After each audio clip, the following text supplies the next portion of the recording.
Ano yan? Ano yan? Ano meron?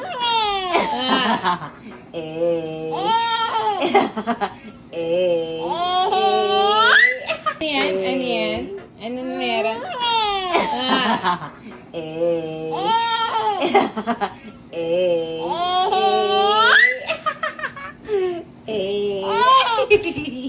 Para pakita mo. Paano yung A? Paano yung A?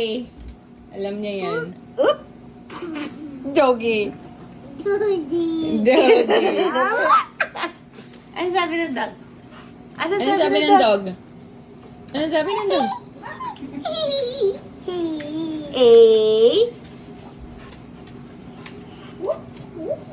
Good morning, Mars. Isang buwangang raw kakao sa una mong pagbisita ng may anak ka na. Nakakaloka. Good morning, my love. It's nice meeting you. Hi. Main ka na lang. Main ka na lang. Oop, what's that? Baby, Oh, it's not a baby. What's that? baby. Hindi yun baby. Hindi yung baby. Pusa yun. Ano yun? Ano yun?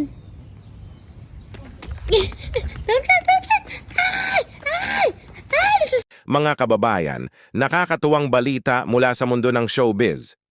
Si Judy Ann Santos Agoncillo ay tuwang-tuwa matapos niyang makilala ang anak ni Isa Calzado na si Baby Dea. Bagamat hindi pa naman ganoon katanda si Judy Ann, tinawag niya si Baby Dea bilang apo niya. Kaya talagang feel na feel niya ang pagiging lola.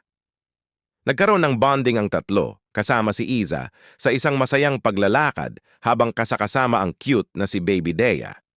Pagkatapos ng kanilang lakad, dumiretso sila sa bahay ni Judy Ann, kung saan lalo pang naging espesyal ang bonding moments.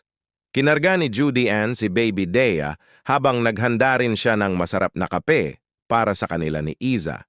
Isang simpleng araw na puno ng saya, pagmamahal, at bonding ang kanilang pinagsamahan, kaya naman heartwarming talaga ang tagpong ito para sa kanilang mga fans.